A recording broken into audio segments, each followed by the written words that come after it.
श्री तीर्थंकर चरित्र video number 23।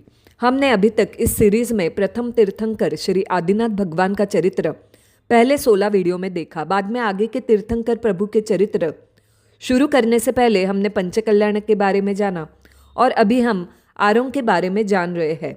पिछले वीडियो में हमने देखा आरोंग का प्रभाव किस क्षेत्र में है, कालचक्र, उत्सर्पिणी, अवसर्पिणी और विविध आरों के नाम देखे, सागरोपम, पल्योपम, इस मेजरमेंट के बारे में जाना। अभी इस वीडियो में हम देखेंगे अवसर्पिणी काल के पहले आरे के बारे में, जो है सुखमा सुखमा यानी हैप्पीनेस हैप्पीनेस। इस आरे में सुख ही सुख है, दुख नाम की चीज़ ही नहीं है। तो जैसे हमने देखा था अवसर्पिणी काल में सब कम कम होता जाता है, यानी एक आरे से दूसरे आरे में सब कम कम होता जाता है।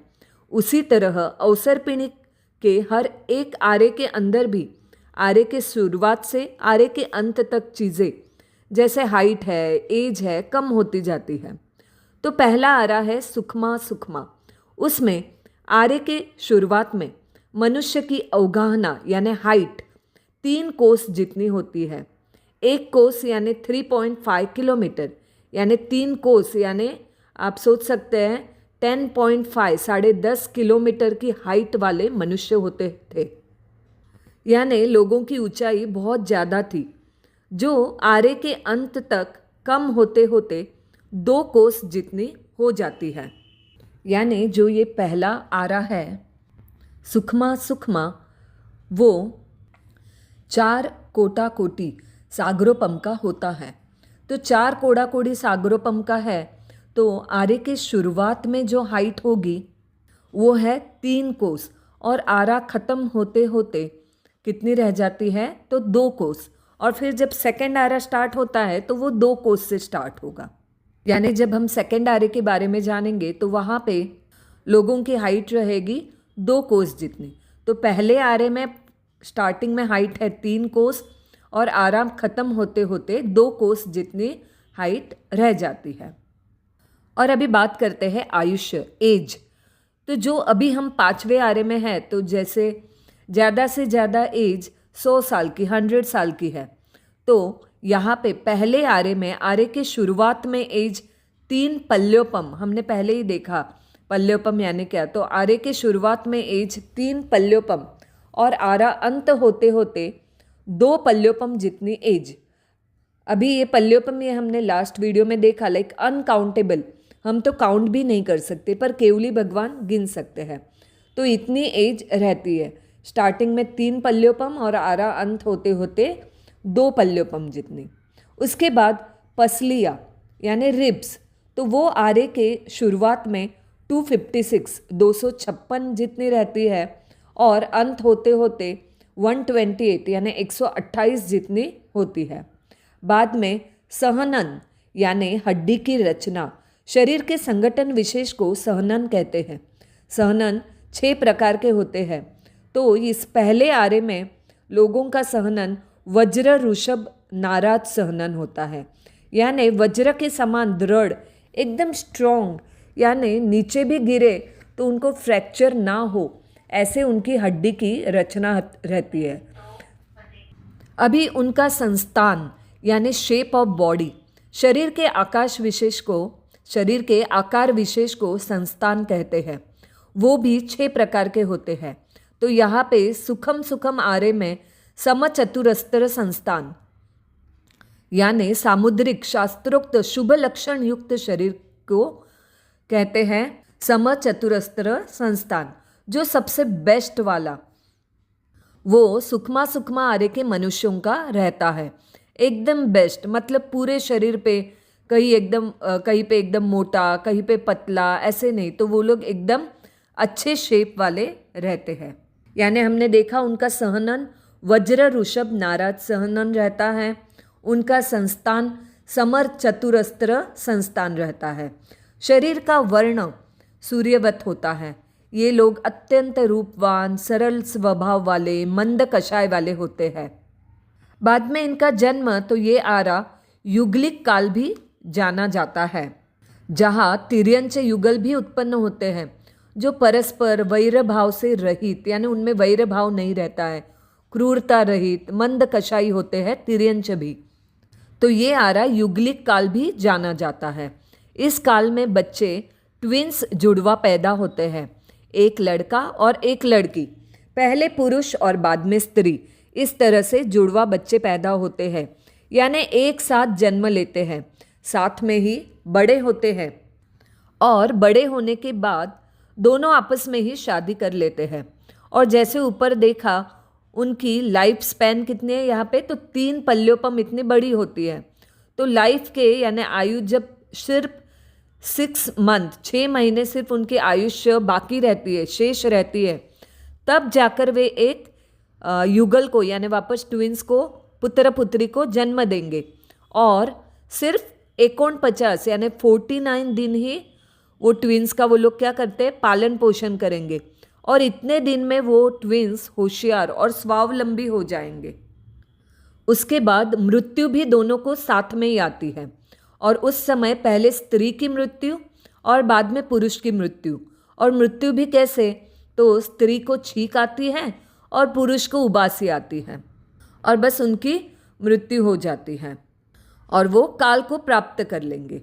तो ये साथ में ही जन्मते हैं, बड़े होते हैं, शादी करते हैं, मरते हैं, इसलिए उनको युगलिक कहते हैं।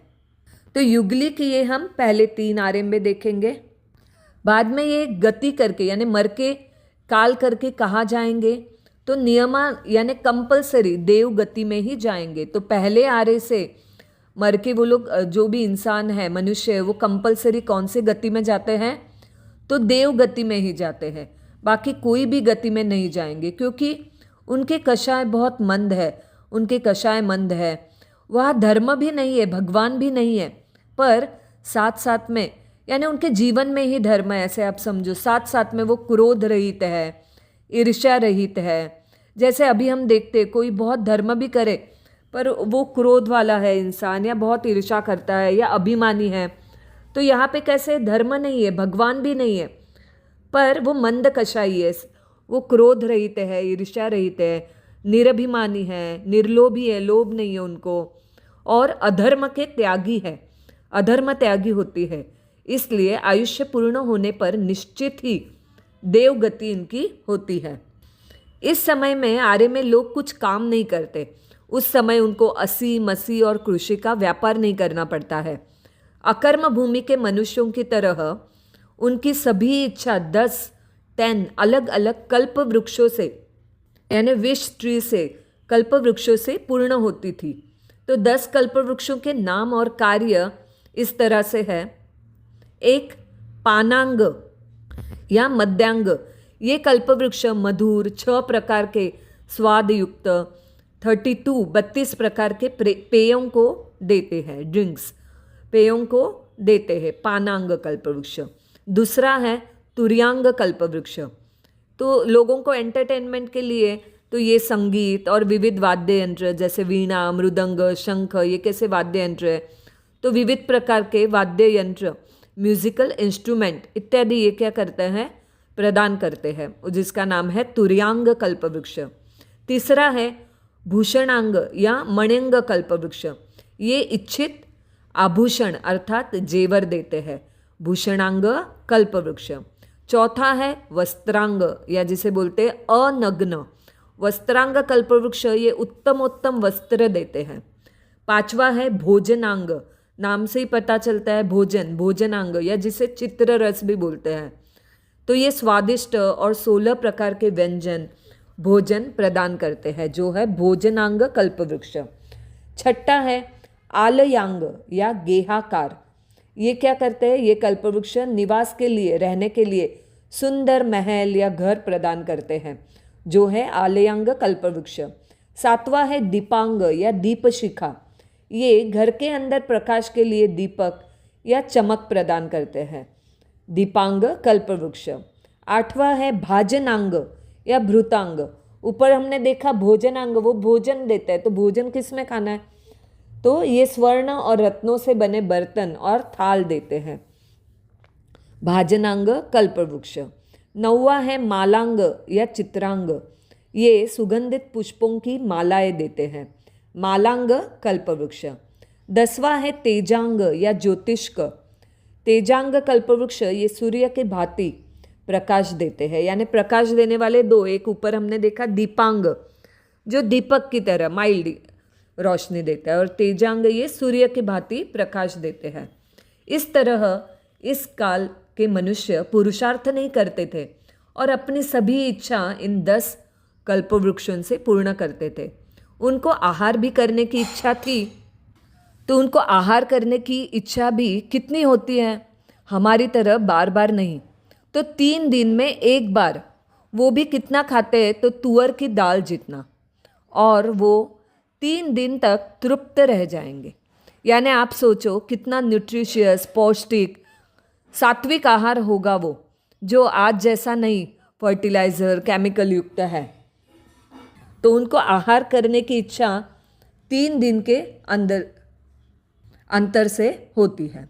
और उस काल की मिट्टी भूमि कैसी है, तो मिश्री से भी अधिक मीठी और स्पर्श मक्खन जैसा होता है। भूमि ये रज, धूम, अग्नि, हिम, कंटक आदि से रहित होती है। एक बार बारिश होने से 10,000 वर्षों तक पृथ्वी में सरसता रहती है। इस तरह सुखमा सुखमा इस आरे में जीव सदा सुखी ही रहते हैं। और यह आरा 4 कोटि सागरोपम का होता है।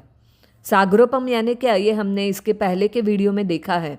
अभी अगले वीडियो में हम दूसरा आरा सुखमा, इसके बारे में जानने का प्रयास करेंगे। अविधि आशातना मिच्छामि दुक्कडम।